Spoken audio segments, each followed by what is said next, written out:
start.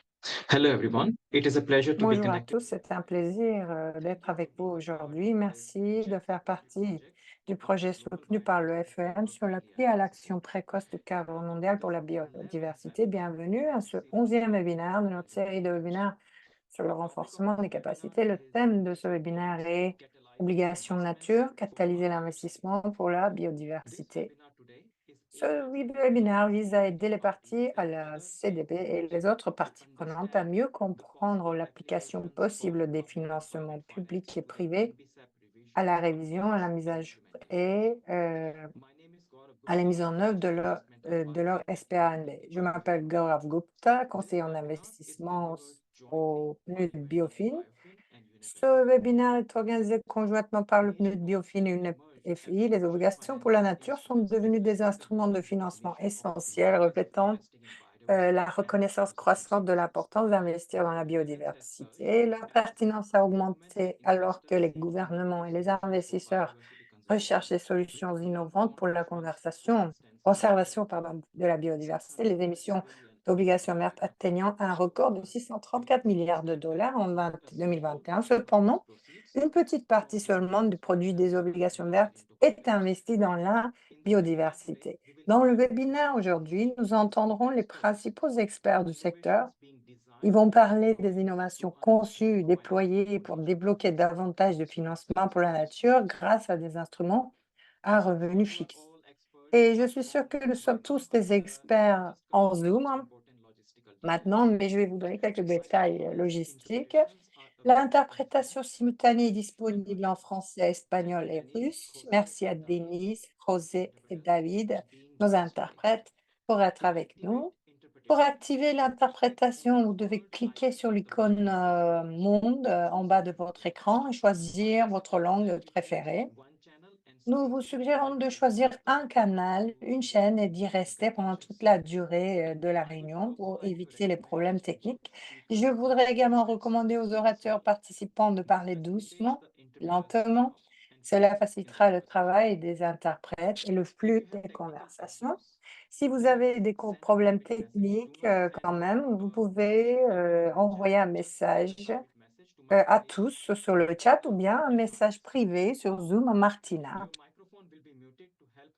S'il vous plaît, mettez-vous en mode muet durant toute la réunion.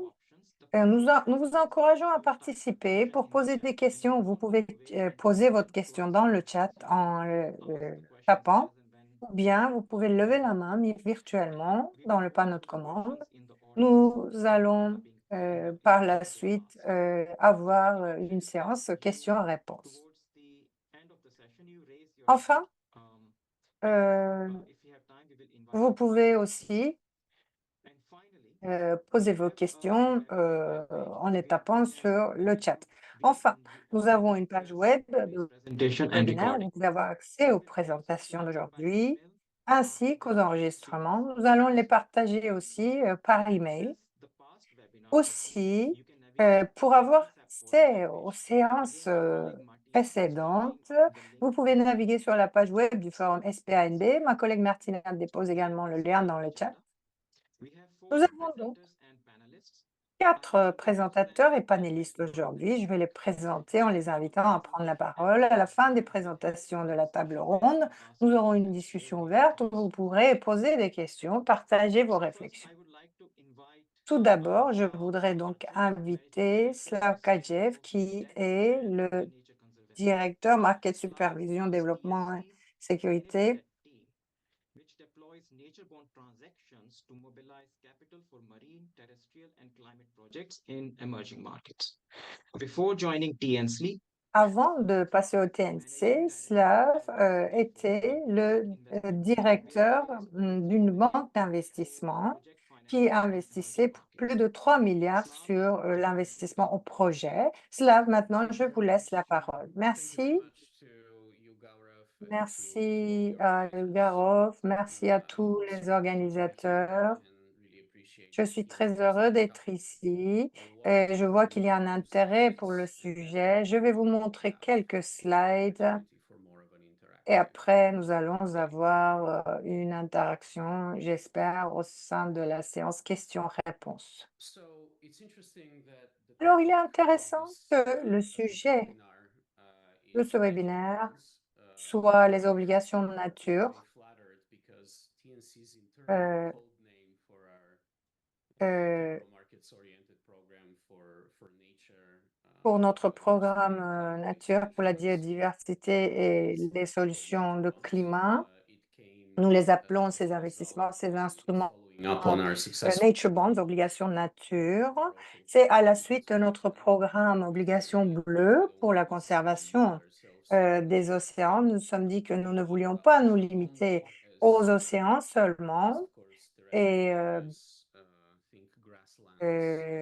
nous voulions aussi protéger les forêts, la nature en général. Et comme vous le savez, il y a un écart énorme dans le financement pour la biodiversité. Cet écart de financement, c'est à hauteur de 700 milliards de dollars. Il y a aussi 1 trillion d'écart pour le financement, pour le climat dans les pays du Sud. Nous avons aussi une crise de la dette dans les pays de l'Ouest, pardon, du Sud, et beaucoup de pays payent leurs dettes maintenant sur le marché financier international.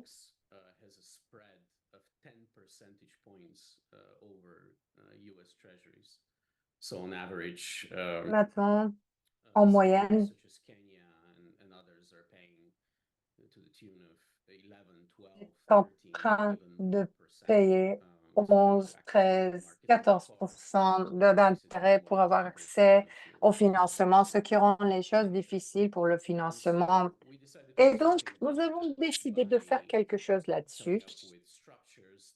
Nous avons voulu présenter des structures, étant donné aussi les dettes précédentes, et nous voulions avoir des fonds de conservation pour les programmes de biodiversité dans les pays partenaires. Et ce programme est un instrument très puissant qui va au cœur du problème. Et tout ce qui est problématique est pris et c'est utilisé sur le marché des capitaux. Le programme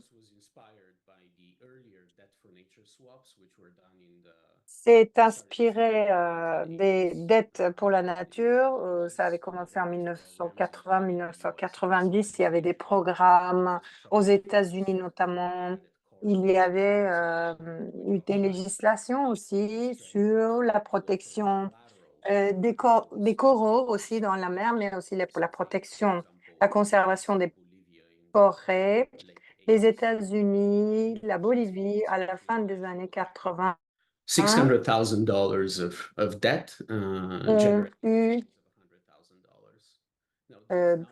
300 000 dollars de dette, en fait. C'était petit, ces montants, à l'époque. Nous nous sommes dit qu'on pouvait utiliser les technologies de Debt for Nature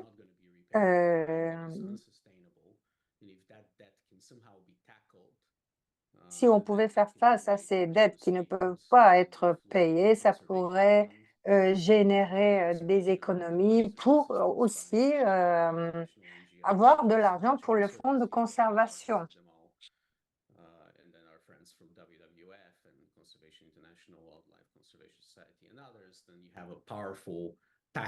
Nous pouvions avoir un paquet avec aussi l'appui de nos collègues de WWF avec les gouvernements partenaires.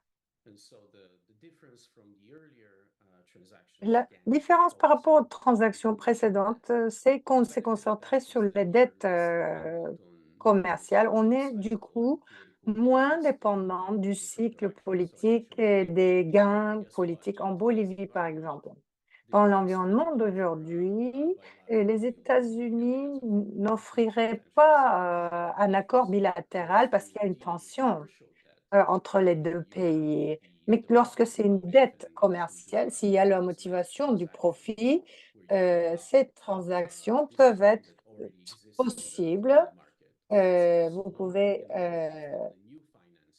si vous pouvez organiser un nouveau financement, vous pouvez offrir des taux intéressants pour le financement dans ces pays.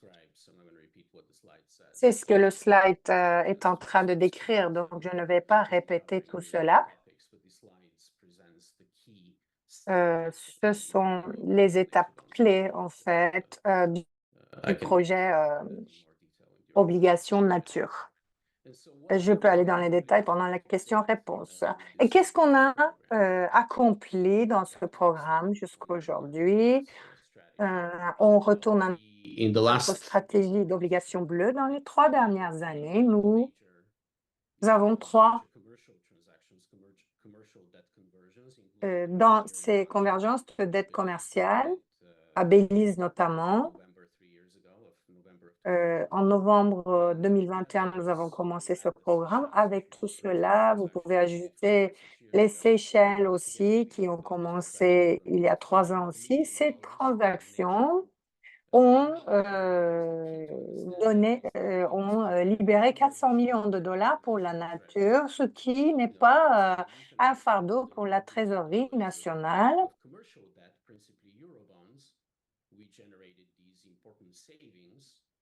1 milliard de dollars peut générer des économies pour ces pays. D'autant plus important, au-delà des dollars, c'est que ces transactions axées sur l'océan nous ont permis de protéger un endroit qui fait la taille du golfe de Mexique.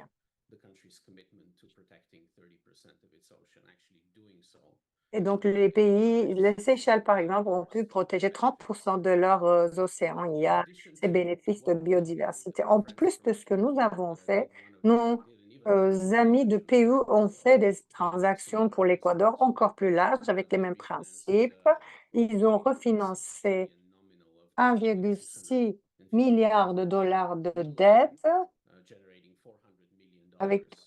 en générant 400 millions de dollars d'économies. En plus de cela, il y a les transactions. Ce slide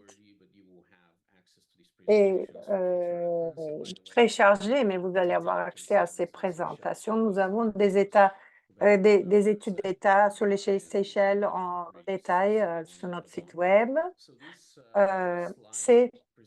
Ce slide présente les termes et les conditions de tous les projets que nous avons menés jusqu'à aujourd'hui. Le slide montre aussi la diversité des applications. Pour ceux qui suivent les marchés des capitaux savent que Belize a une situation financière très différente des Barbades ou de Seychelles ou de Gabon.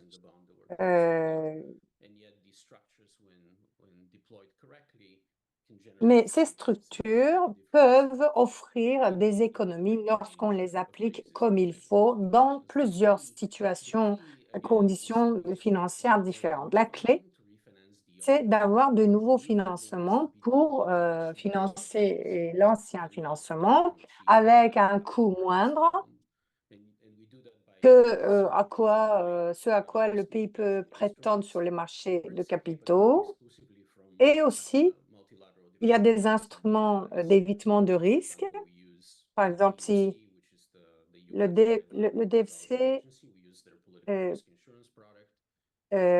offre un produit d'assurance.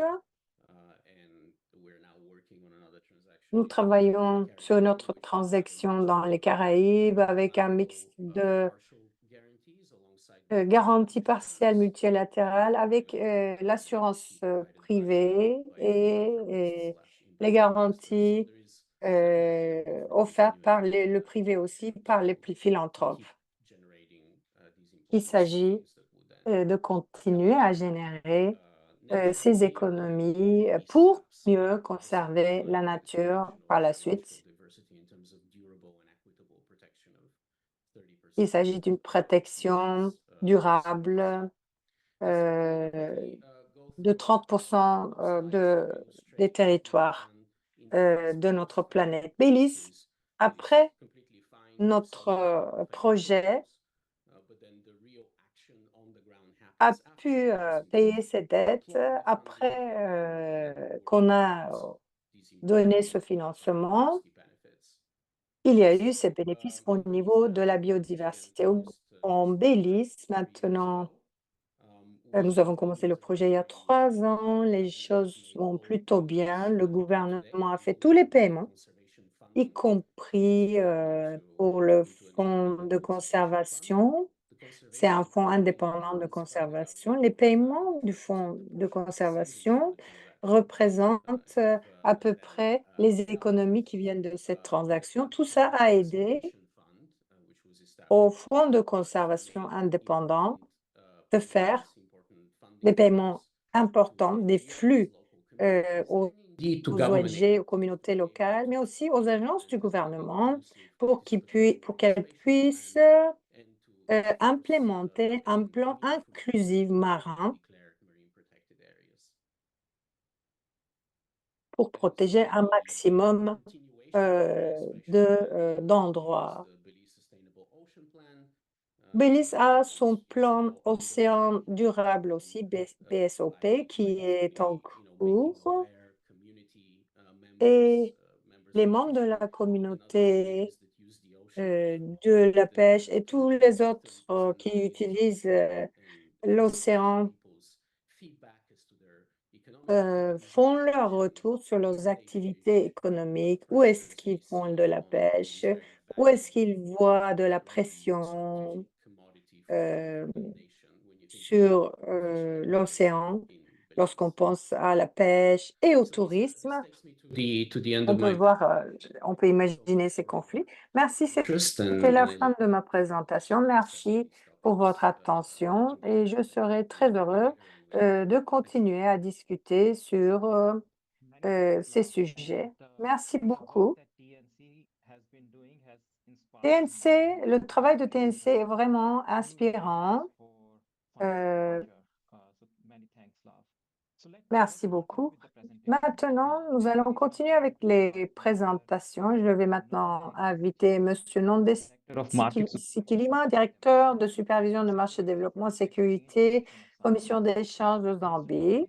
Monsieur Nonde a une expérience de plus de 19 ans sur les marchés de capitaux, sur les réglementations et les supervisions, et aussi la comptabilité financière, audit opérationnel. Il a été avec SEC Zambie pour les 8 dernières années sur l'unité de supervision des marchés, qui est responsable pour les autorisations et la supervision des opérateurs des marchés de capitaux. Monsieur Nondé, à vous. Bonjour, bon après-midi à tous les participants. Merci de participer à ce webinaire. J'ai mes slides d'abord.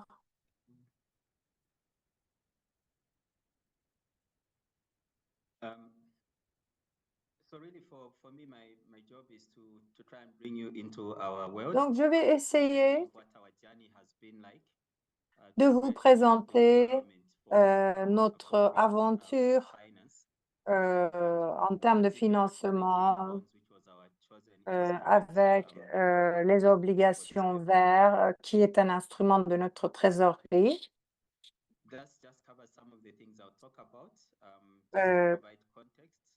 Le contexte, donc. Je vais vous présenter notre aventure, d'où est-ce qu'on vient, et je vais aussi vous présenter quelques challenges que nous rencontrons au jour le jour. Et nous contribuons au financement des marchés.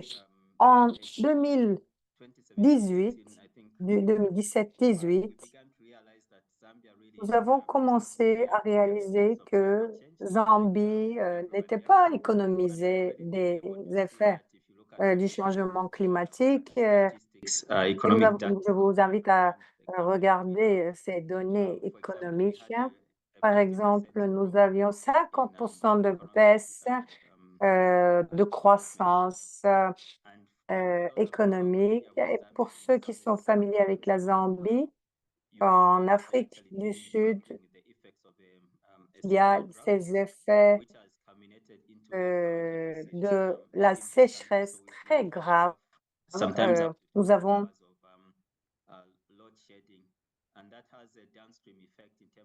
beaucoup de problèmes et ce qui a des répercussions sur l'économie. C'est un challenge pour nous. Et je pense que c'est là qu'il faut parler du changement climatique. Les gens voient dans la vie réelle les effets du changement climatique. Ce ne sont pas des idées lancées comme ça par les scientifiques. Et donc, dans notre pays, nous avons un écart de 17,2 milliards de dollars pour le financement. En termes de stratégie long terme, sur le long terme, nous avons un plan master des marchés de capitaux. Nous avons le financement vert sur 10 ans de stratégie d'ici 2031. Nous avons une stratégie et en même temps, nous ne devons pas oublier l'environnement tout en contribuant à ce marché de capitaux vert. En 2018, les gens se sont approchés de nous. Les acteurs de marché voulaient avoir des obligations vertes. Dans notre cadre de règlement, c'est assez large maintenant. Ça nous offre la possibilité d'avoir des lignes directrices pour toutes sortes de produits que l'on veut apporter.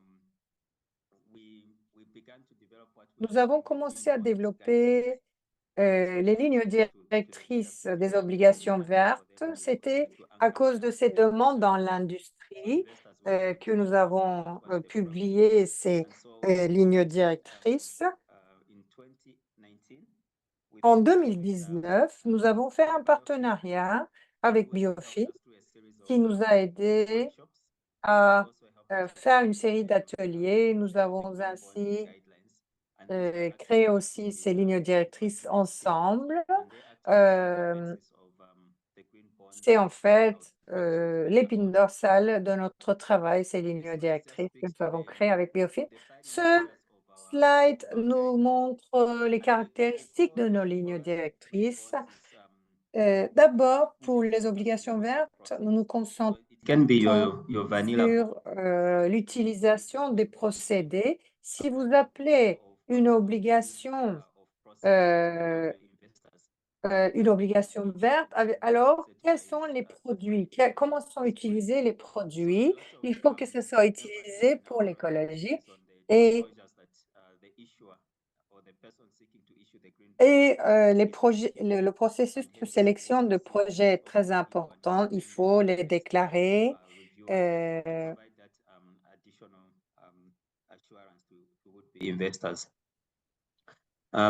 That's just some of the categories in terms Ce of sont les catégories en termes de projets éligibles pour les obligations vertes.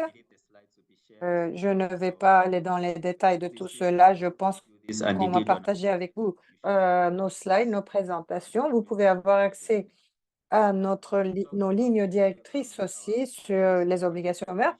La stratégie et la vision du pays est présentée sur le slide. Nous voulons faire en sorte que Zambie devienne un hub d'investissement pour les obligations vertes pour toutes les parties prenantes. Nous voulons que ce soit une réalité alors que nous allons avoir une économie de plus en plus verte. Et puis, il serait bien de partager une initiative qu'on a avec vous. C'est le groupe de travail d'intégration des finances vertes qui a été approuvé par une réunion tripartite en octobre 2021. Bank of Zambia and the Pensions and La Banque centrale de Zambie et les pensions, l'autorité des pensions et des assurances et la commission des charges et de sécurité ont signé un mémorandum d'entente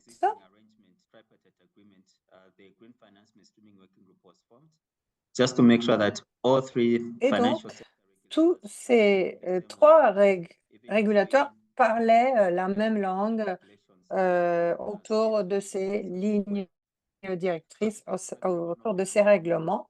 C'était le moteur de nos lignes directrices des obligations vertes et nous avons donc offert des actually solutions pioneering financières. green finance mainstreaming working group. Les membres des GFMWG et les partenaires et toutes les parties prenantes sont présentées dans ce slide. Le ministère de l'économie verte et de l'environnement, le Biofin, WWF Zambie, la commission des charges et de sécurité, le ministère des Finances et de planification nationale. Donc, ce sont les partenaires. En termes de projets que l'on a, c'est qu'on veut faire un développement de marché pour les obligations vertes. Nous voulons avoir une stratégie, un plan d'implémentation de finances écologiques et nous voulons aussi avoir to this un système et taxonomie de rapport pour les obligations, les financements verts. L'un des accomplissements dans notre pays pour les lignes directrices des obligations vertes, c'était le lobbying qu'on a fait, les incitations d'impôts aussi. Il y a eu des exemptions de 15% pour les investisseurs dans les obligations vertes.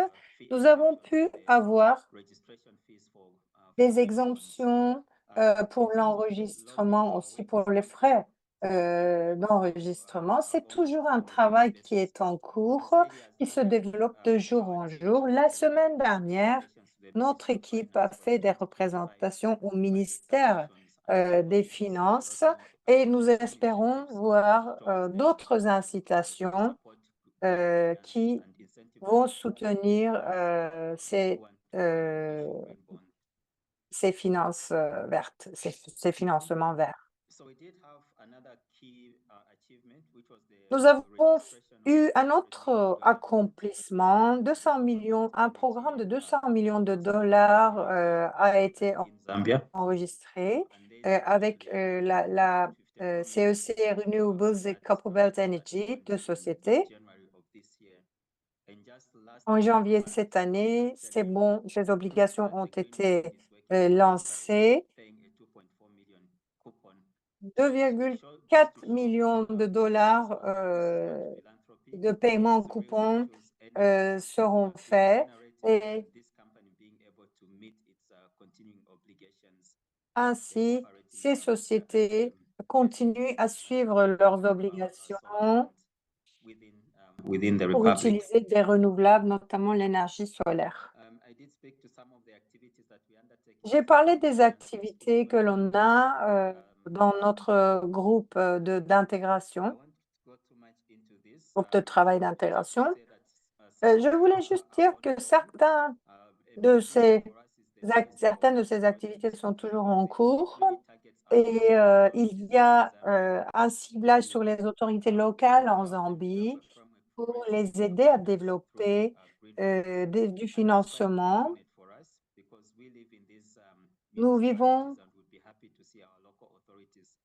dans ce pays, donc nous voulons avoir ces autorités qui accèdent au marché et qui publient des obligations. Je voulais aussi vous parler des challenges que nous rencontrons. Nous avons donc du lobbying au sein de notre groupe de travail d'intégration. Nous avons une feuille de route pour la Commission, une feuille de route sur le finance durable. Nous voulons aussi développer une feuille de route pour le pays entier, pour développer d'autres normes. Nous allons continuer à faire du lobbying auprès des politiciens et nous avons besoin des politiciens pour implémenter tout cela, surtout le plan master sur les marchés des capitaux. C'est un document que nous utilisons très souvent. Et je vais finir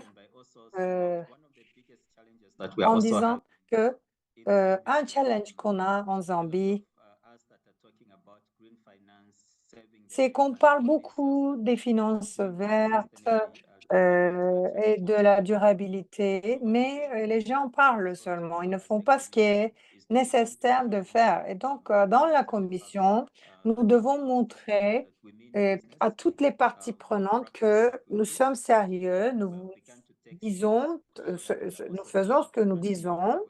Et donc, il faut faire cette transition vers les pratiques qui n'endommagent pas l'environnement. Il s'agit d'établir une unité de financement vert qui soit dédiée à ces financements, qui se concentre sur les finances vertes et sur les finances durables. Nous avons regardé du côté de l'énergie aussi. Maintenant, nous avons surtout des générateurs diesel, ce qui n'est pas bon pour l'environnement. Nous voulons avoir des panneaux solaires sur les toits, des mini panneaux solaires qui peuvent générer jusqu'à 18 kilowatts pour chaque bâtiment. Ainsi, nous n'allons pas avoir besoin de ces générateurs qui travaillent au diesel. Et nous voulons compter sur l'énergie solaire à 100%. Avec nos partenaires, nous voulons faire un exercice de plantage d'arbres dans le pays. Notre plan, c'est de participer à cet exercice en juillet 2024. Nous voulons aussi afficher ces activités, non seulement planter ces arbres, mais aussi de montrer comment ces arbres contribuent à cette lutte contre le changement climatique. Et ceci va réduire notre empreinte de carbone aussi.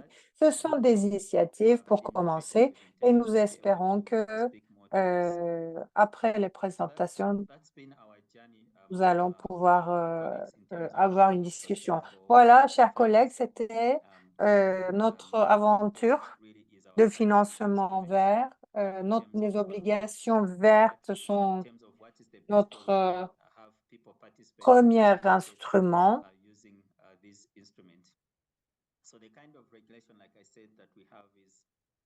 Les règlements qu'on a, c'est qu'on est dirigé par le marché. Si quelqu'un travaillait dans notre juridiction et disait, par exemple, s'il voulait avoir une obligation bleue ou quelque, notre législation, les dispositions de la loi nous permettent d'offrir un cadre pour cette demande, par exemple, et les obligations, les lignes directrices pour les obligations vertes, c'est aussi un instrument pour savoir comment on va répondre aux besoins du marché.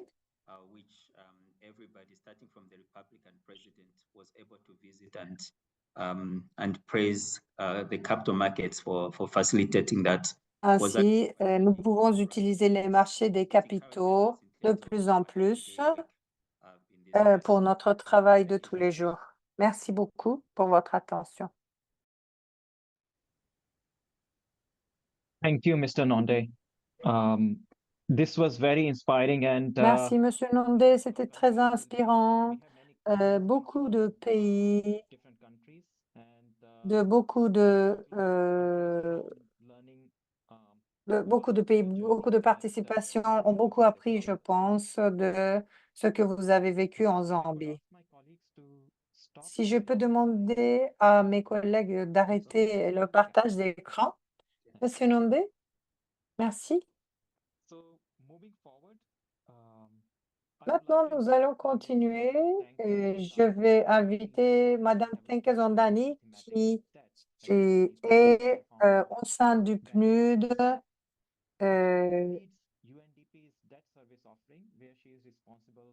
qui est un conseillère de finances, de développement de finances et de dette thématique. Et elle, a, euh, elle est également la fondatrice de Better Finance. Elle occupe plusieurs postes au conseil d'administration et c'est une conférencière de renommée internationale sur le thème de l'investissement d'impact. Merci, chers collègues.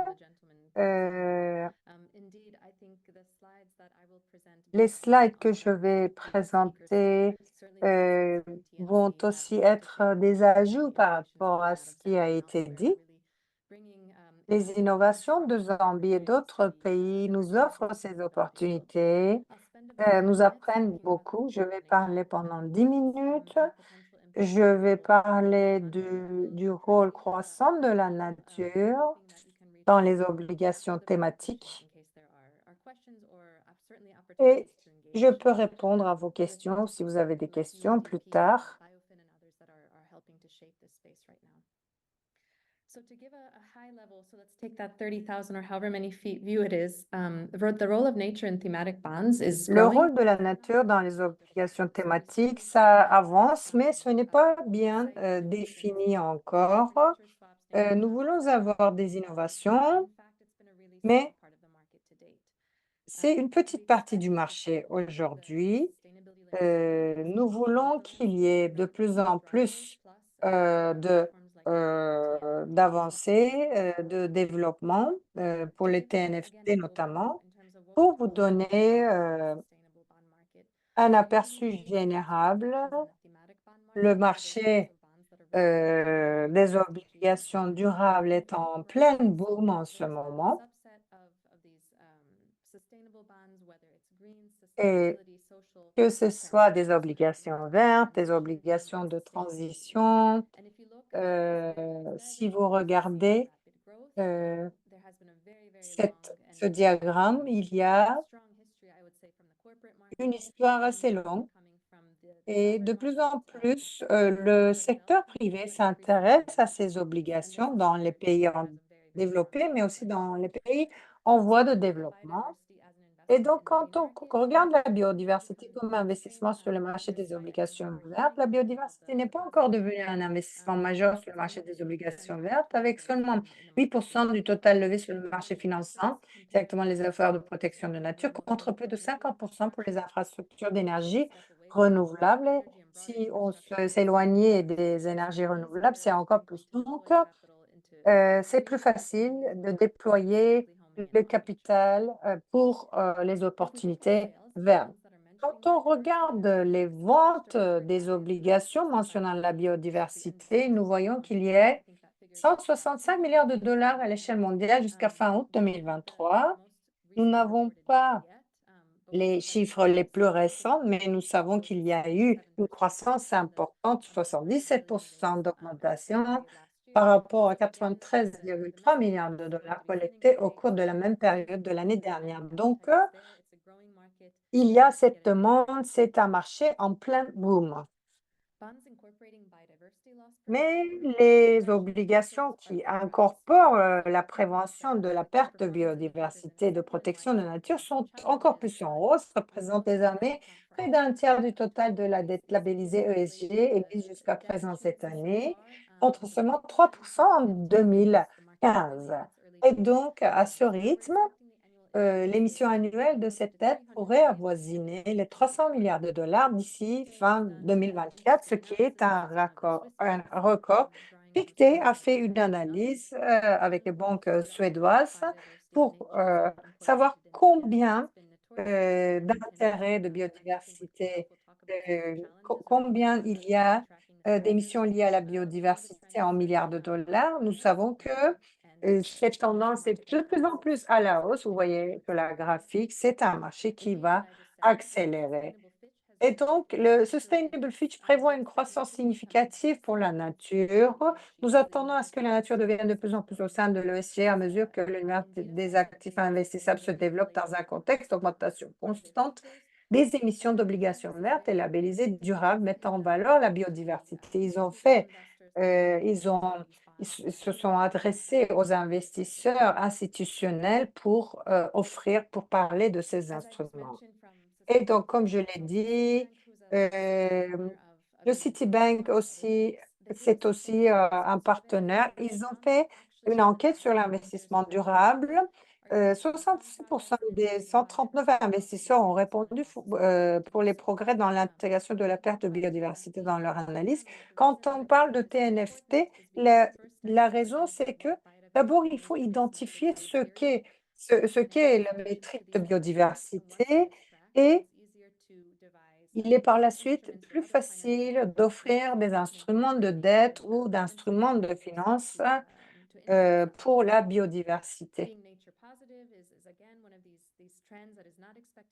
Être nature positive, on dit positif pour la nature, c'est aussi une tendance qui se développe de plus en plus. Monsieur qui a intervenu de Zambie l'a dit aussi, il faut avoir un cadre robuste et avoir les autres instruments. Regardez aussi les autres instruments et le PNUD travaille là-dessus aussi.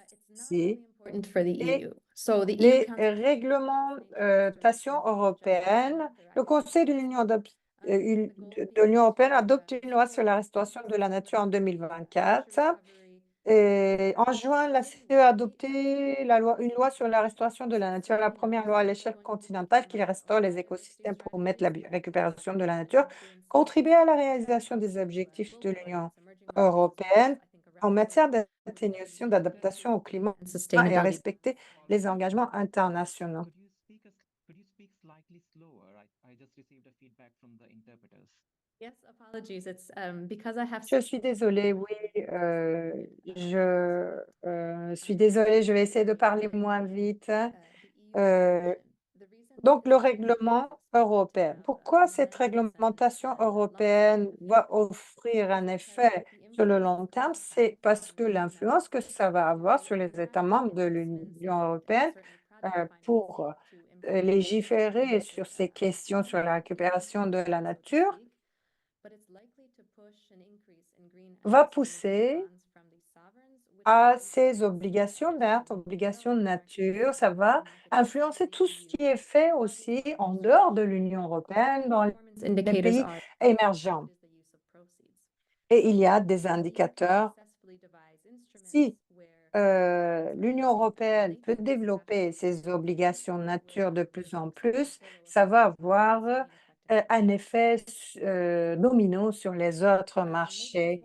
Et donc, peut-être quelques slides en plus parce que nous allons avoir une discussion en panel. Deux types d'obligations se prêtant à la biodiversité et à la nature. C'est les UOP et c'est Sustainability Linked Bonds, les obligations en lien avec la durabilité. Les UOP, on les connaît plus, utilisation du produit, des obligations financières de projets présentant des avantages environnementaux ou sociaux. Mais en fin de compte, il y a un réseau assez large sur ces UOP, mais ce sont des produits ségrégés en général. Il faut qu'ils soient utilisés pour telle ou telle raison seulement. Et les obligations liées au développement durable sont de plus en plus populaires. C'est un autre mécanisme. Il y a des taux d'intérêt où les coûts utilisés changent en fonction de la capacité de l'entreprise à atteindre ses objectifs de performance spécifiques. Et donc, les SLB vont avoir un effet, en fait, leurs performances vont avoir un effet sur le remboursement. Et les SLB, les émissions d'obligations liées au développement durable, augmente de plus en plus au niveau de la souveraineté.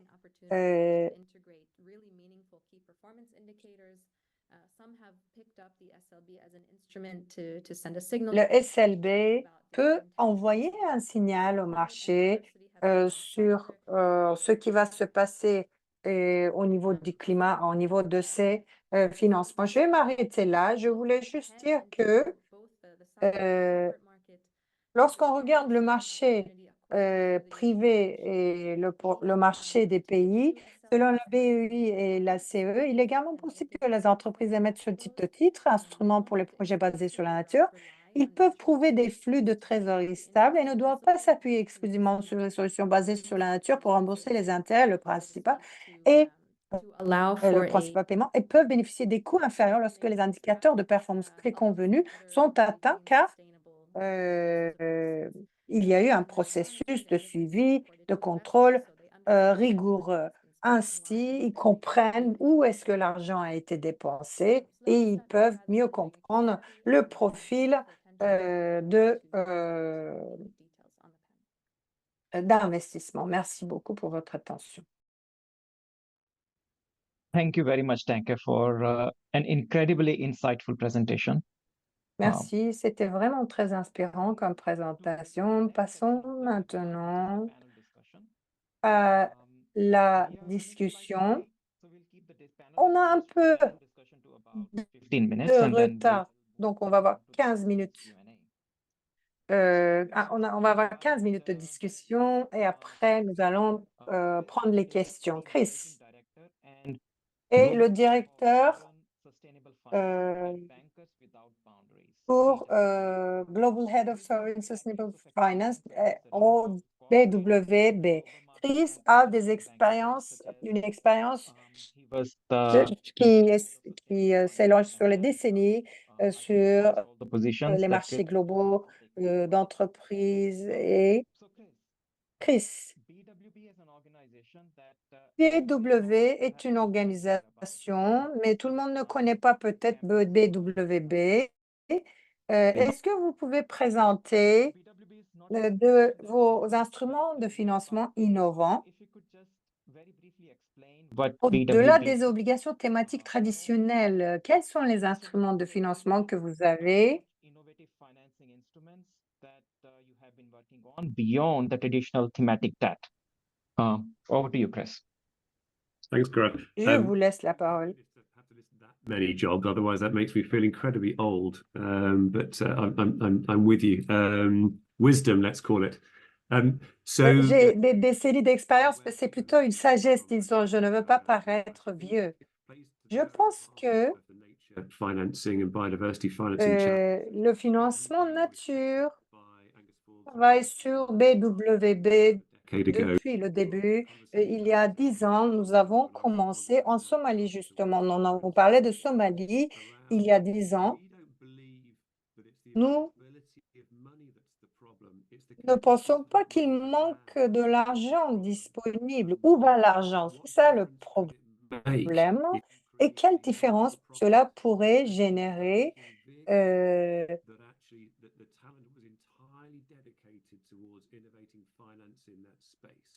si on utilisait le financement innovant?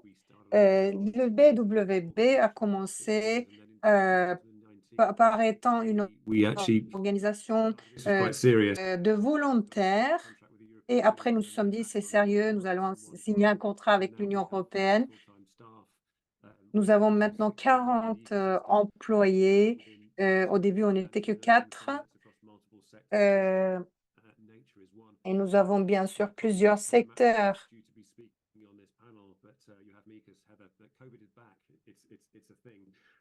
So Heather was knocked over by that, but so going back to what BWB is all about is innovating new markets, and I think there's a lot of opportunity here. Je pense qu'il y a beaucoup d'opportunités sur ce marché de financement vert.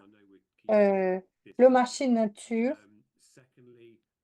How we need to look more broadly and innovating est important. Et comment on peut avoir une vision plus large sur ce marché nature? La nature peut être un actif, peut être vu comme un actif. Et troisièmement, comme vous l'avez dit, nous pouvons regarder ces transactions, ces approches.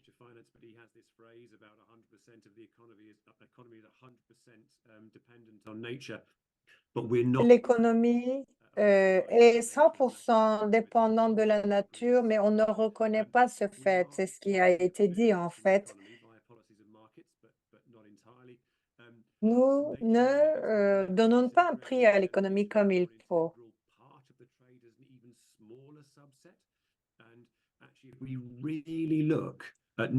Si nous avons des marchés positifs pour la nature, qui peuvent avoir des résultats positifs pour la nature, eh bien, ces marchés sont trop petits, donc il reste beaucoup à faire. Nous avons à innover dans cet espace. La nature est sous-valorisée, surexploitée, et il y a beaucoup d'échecs dans nos marchés. Là où il y a des échecs de marché, c'est là où les marchés ne reflètent pas les valeurs de ces ressources de manière adéquate, en fait. Et les activités sont aussi négligées alors qu'elles sont tellement importantes. Les travaux qui sont en cours,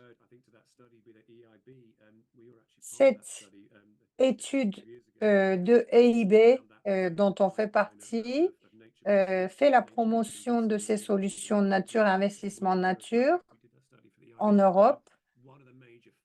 L'un des résultats, c'est que ce marché est financé par la philanthropie, surtout, et donc nous avons besoin de transactions privées.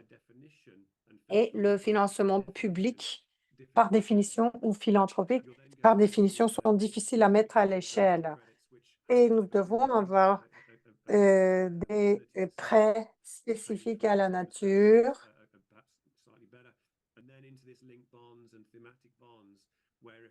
Et puis aussi ces obligations vertes, ces obligations thématiques qui peuvent être utilisées.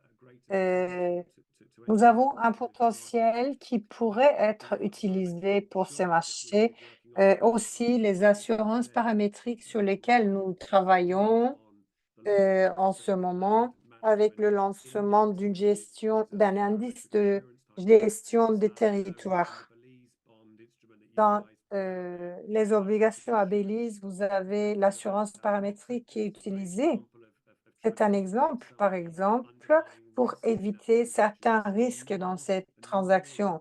Nous voyons de plus en plus ce type d'activité et je pense que ces transactions avec les leaders de marché vont ouvrir la voie à d'autres activités et nous sommes très heureux de voir cela. Les marchés de prêt carbone, les marchés verts vont avoir un effet sur les entreprises aussi. Il y a des limites en ce qui concerne la finance souveraine et c'est aussi sensible aux aléas politiques.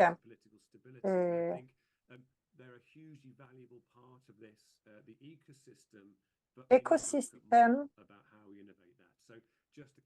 est important, mais nous devons aussi faire attention à autre chose. Si vous regardez le monde d'investissement, le monde de finance, c'est justement ce que le PNUD fait avec le Biofin. Il y a 1 an et demi, nous avons voulu regarder les structures des obligations.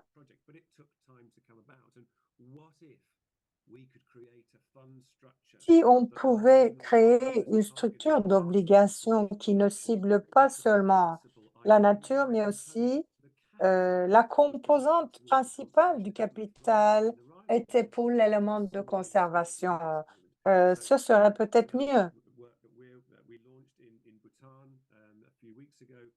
Il y a à Bhoutan ce lancement qu'on a fait il y a quelques semaines, un fonds d'investissement lancement d'un fonds d'investissement pour les transactions au niveau Of Tiger des Landscape. entreprises qui soutiennent les résultats au sein de projets économiquement viables. Similar to the likes of the LDN or the Global Coral Reefs Fund, but actually financially modeled. So really important so that it could be scaled and Il replicated. faut donc mettre à l'échelle et copier ces bonnes pratiques. Nous travaillons sur un fonds de résilience sécheresse au niveau des entreprises. C'est très important au niveau local aussi, c'est très important. Et je pense que pour que ce soit des obligations thématiques liées ou bien que ce soit des obligations liées, il faut être très efficace, pas seulement pour avoir les meilleurs prix pour les pays. Si vous êtes dans un pays moins développé, vous êtes vraiment très sensible au prix de ces instruments, bien sûr, mais il faut avoir les bonnes formes de garantie pour ces structures. Et c'est ça, en fait, le besoin pour qu'il y ait de plus en plus de transactions.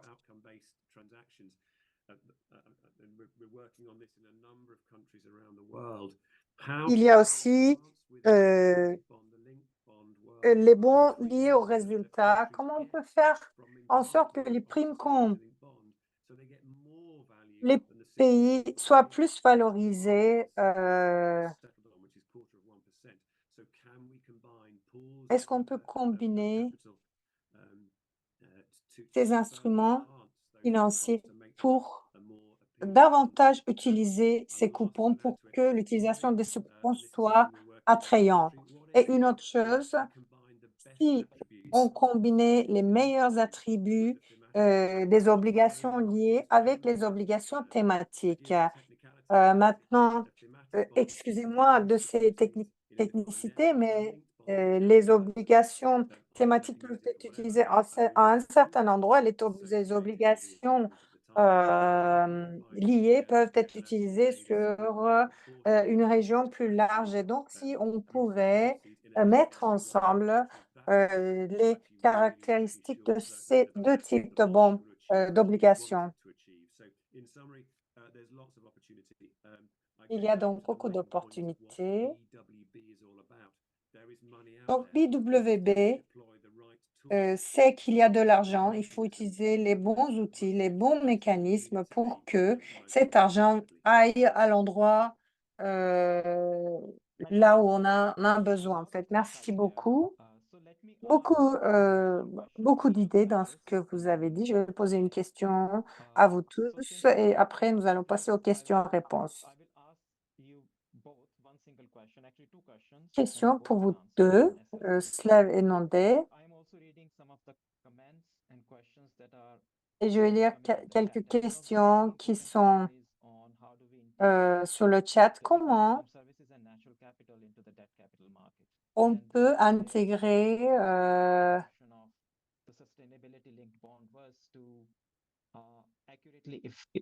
accurately reflect the natural capital of the country, which is important for a country's economy, into the credit rating of the country. So in practical terms, we have seen en termes pratiques, nous avons vu les KPI se concentrent sur les NDC et le climat. En termes pratiques, quels sont les challenges que vous rencontrez quand vous travaillez avec les more into pays the lorsqu'il faut intégrer that's the first la question. nature dans le cadre SLB? Et la deuxième question est plus autour de cette question de visibilité, comment ces procédés sont utilisés dans les obligations en lien avec le développement durable. Je vais donner une réponse très courte, après je vais me tourner vers Chris. Je voulais faire une étude, c'est au Brésil, une étude. Il y a une étude de cas donc il y a beaucoup d'études de cas qui ont été publiées en lien avec la durabilité. il s'agit de voir la consommation de l'eau et aussi la réintroduction des espèces qui sont extinctes au Brésil et la protection d'autres espèces menacées. Vous avez parlé de la gouvernance aussi. J'espère que vous pouvez traduire. Ces instruments ont été sous-utilisés, mais vous pouvez utiliser ces instruments qui sont basés sur la nature. Pourquoi c'est sous-utilisé? Parce que les ciblages, les objectifs sur la nature sont difficiles à établir. Les entreprises n'ont pas d'incitation aussi de travailler ainsi. Avec ces structures de KPI, ils peuvent avoir des coupons, ils peuvent être récompensés aussi pour leurs activités. Et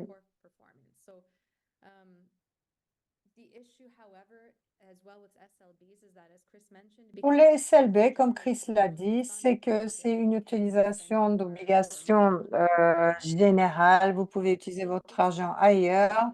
Et les investisseurs comme nous, ont pris des positions comme nous n'allons pas investir dans ce genre de produit, mais maintenant ils vont revenir. Peut-être du côté de la transparence, il est important de travailler avec les troisièmes parties pour gérer ces KPI. À Uruguay notamment, il y a ces travaux à voir ces troisièmes parties, ces parties tierces qui regardent, qui suivent le mécanisme, envoient un signal au marché, à savoir s'ils atteignent leurs objectifs ou pas. Chris? Oui, merci. C'est un point très intéressant. J'ai noté la transparence, la gouvernance. Lorsque les gouvernements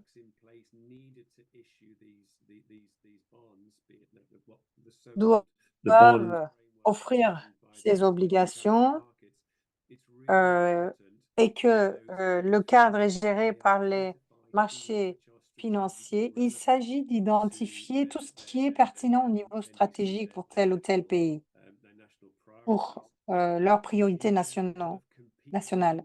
Vous avez plusieurs intérêts en concurrence. Et je pense que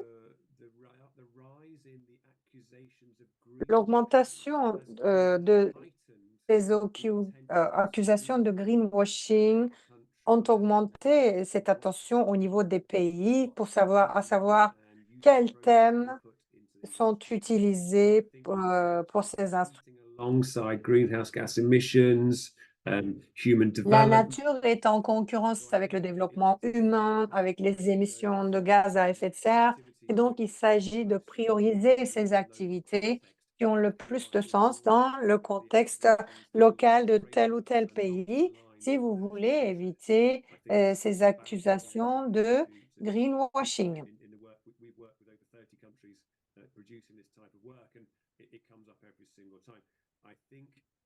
Je pense que lorsqu'il s'agit des obligations liées, nous faisons le plaidoyer, nous devons faire le lien avec les finances souveraines. Les pays sont totalement dépendants de la nature pour leurs économies. Donc, par définition, il y a un attribut qui est en lien avec la croissance, la stabilité économique. Donc, nous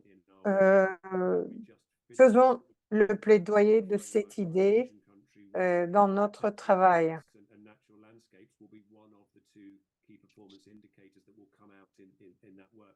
We were absolutely delighted about, given the national context. So I think it's a balance of.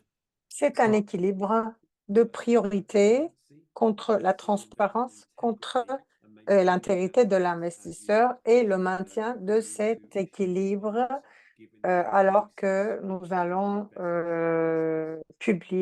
offrir ces obligations. Thanks, Tanka.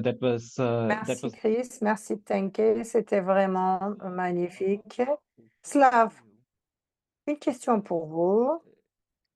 So we basically covered the commercial debt. Les dettes commerciales, nous avons couvert ce sujet. Les transactions, Have primarily leverage credit enhancement through, for example, DFC, and in one case, I think IDB was also involved. euh, More interest est-ce from, que vous avez plus multilateral institutions, particularly de confiance des institutions bilatérales?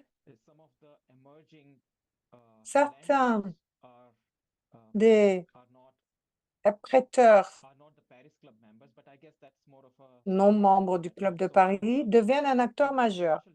Quelle tendance dans l'espace DFNS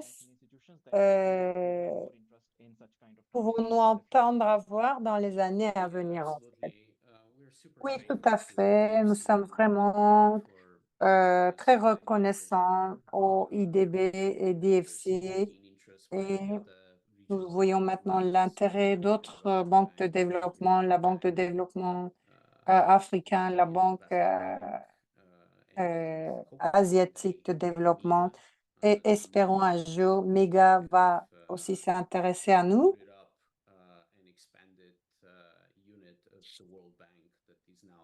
Une unité de la Banque mondiale va aussi s'intéresser à ces opérations de garantie.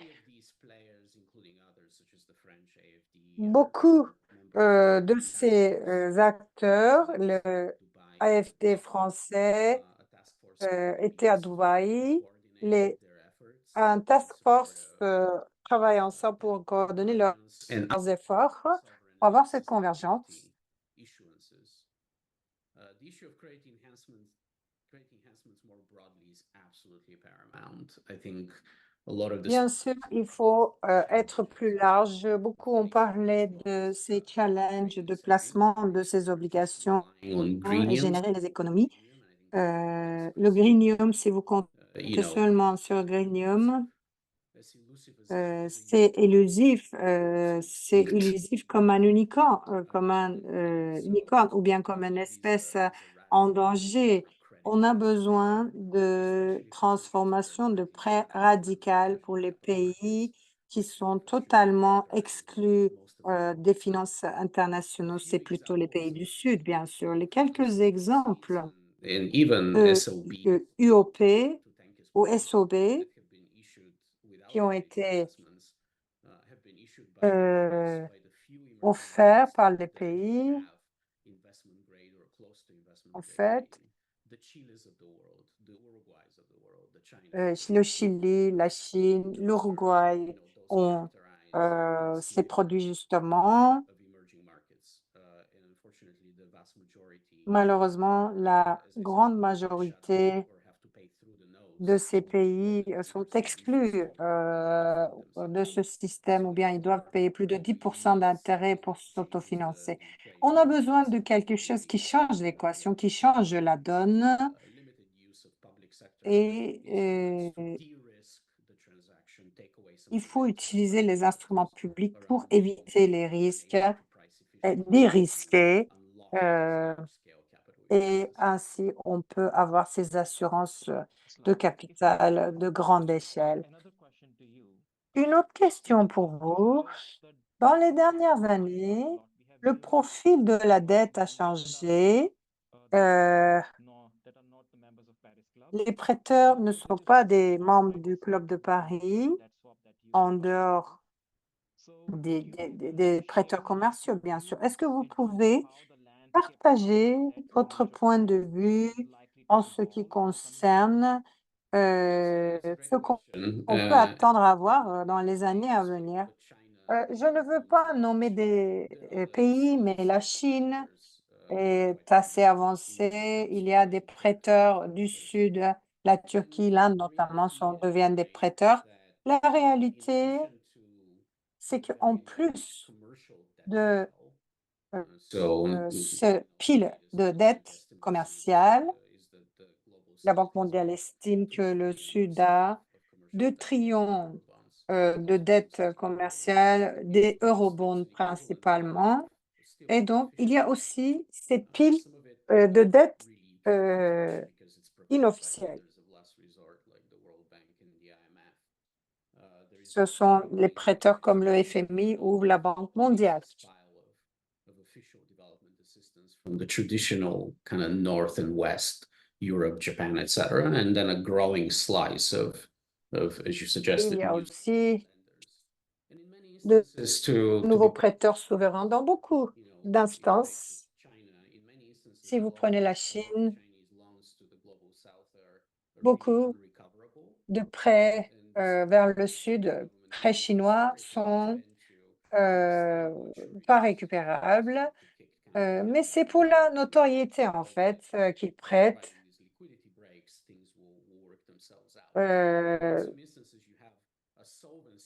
Et puis, vous avez des problèmes de liquidité, des problèmes de solvabilité. La Zambie, par exemple, a dû avoir cette restructuration, le Sri Lanka, le Ghana. Les exemples sont nombreux, malheureusement, mais pensons aux années 1980.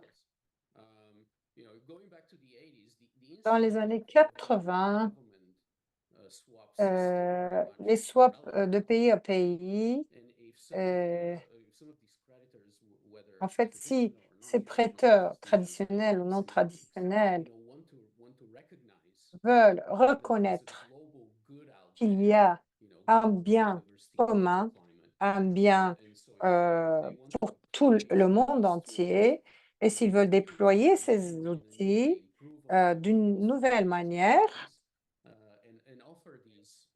et offrent ces accords avec les pays du Sud, s'ils revoient à la baisse certaines de leurs réclamations, je pense que de là, on peut avoir de bons résultats. C'est une politique, une décision politique qui devrait être prise à Pékin, à Istanbul, en Turquie, en Inde.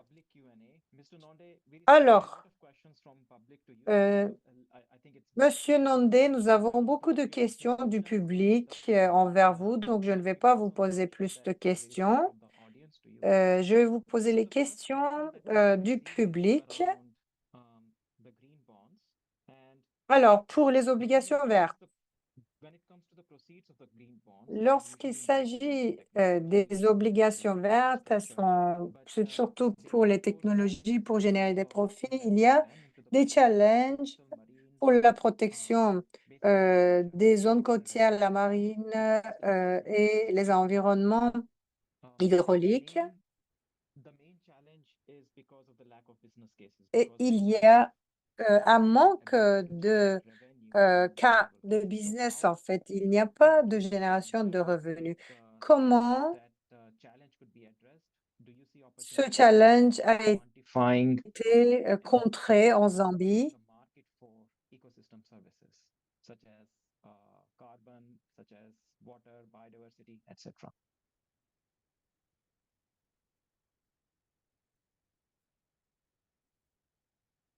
Okay, sorry. Thank you for that question. And I Merci think pour cette question. also find solutions to that very question.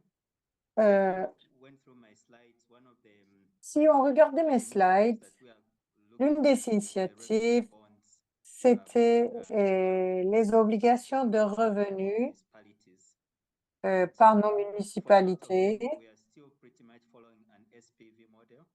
And then you Nous read suivons un modèle de SPV et so for the CEC case that I talked about, they were able to ring fence the project cash flows and therefore ils then pouvaient renforcer leur cash flow. Ils avaient des garanties dans mon pays. Pour les obligations de revenus, c'était un peu différent parce que là, il y a une soumission au gouvernement. a sovereign guarantee because the messaging from the government is we are not able to give sovereign Le guarantee. message, c'est que le gouvernement a dit nous ne pouvons pas donner de garantie souveraine. Were to issue a municipal bond. So we're also grappling with that. Si une municipalité veut offrir un bon, il peut le faire, elle peut le faire.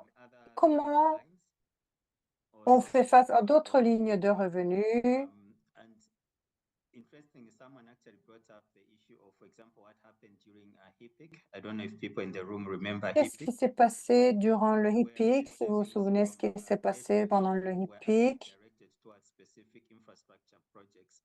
So it's a ce similar sont kind of des dettes model, pour un that we are also projet exploring d'infrastructure.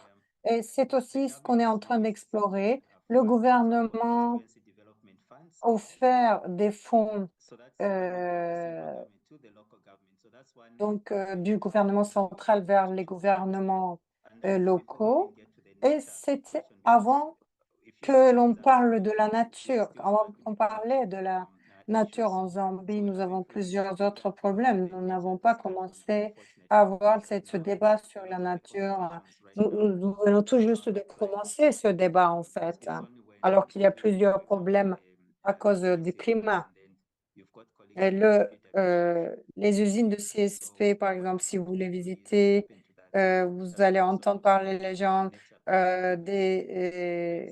des arbres, tout ce qui s'est passé au niveau des forêts, etc. Merci beaucoup, Monsieur Landais. Une question pour vous tous, c'est Catalina Peterson qui pose cette question. Ce sont des obligations de protection.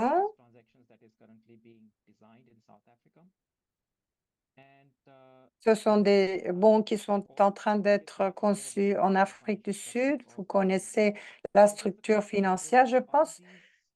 Est-ce que ce sont vraiment des obligations où les procédés ne sont pas spécifiquement utilisés pour la nature, mais pour les ODD en général?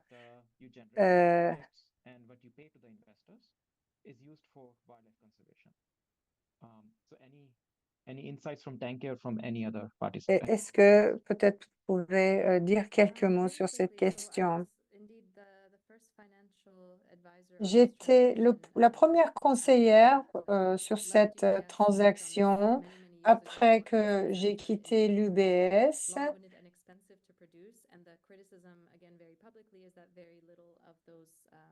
Très peu de ces économies potentielles pouvaient aller aux rhinocéros, justement. Je suis d'accord avec cette critique. L'idée était d'avoir une durabilité financière. Le tourisme, les revenus du tourisme, de l'écotourisme pouvaient être utilisés, mais on n'a pas pu réussir. Une valeur d'un rhinocéros, on peut pas, c'est pas facile à établir. Il mange de l'herbe, il se balade dans la nature. Intellectuellement, c'était assez c'était un challenge aussi de résoudre cette question.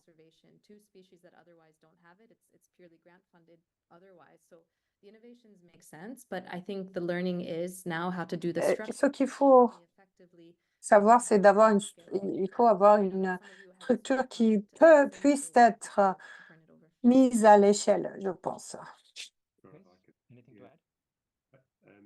Hunter, I think as Tenke said, the attributes of what the Rhino bond designed to achieve are absolutely spot Les on. attributs de ces obligations, c'est vraiment très précis pour la conservation des rhinocéros, pour générer de l'argent. Ce n'était pas tout à fait ça. Si je reviens, vous m'avez demandé ce qu'on faisait en tant que BWB. On a commencé avec les obligations pour les tigres. Après, on a dû intégrer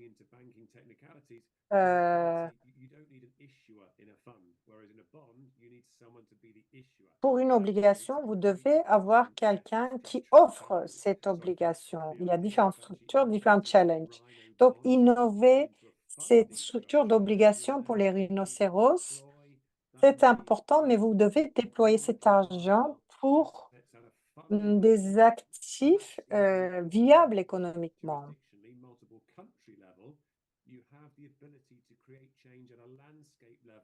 Vous devez avoir un changement au niveau du paysage avec les entreprises dans ce paysage. Pour les You invest in the obligations pour les tirs, la bonne chose, c'est que vous investissez activities in au paysage et dans les activités industry, économiques, écotourisme, etc., dans ce paysage. Et ça crée un environnement propice pour les tigres.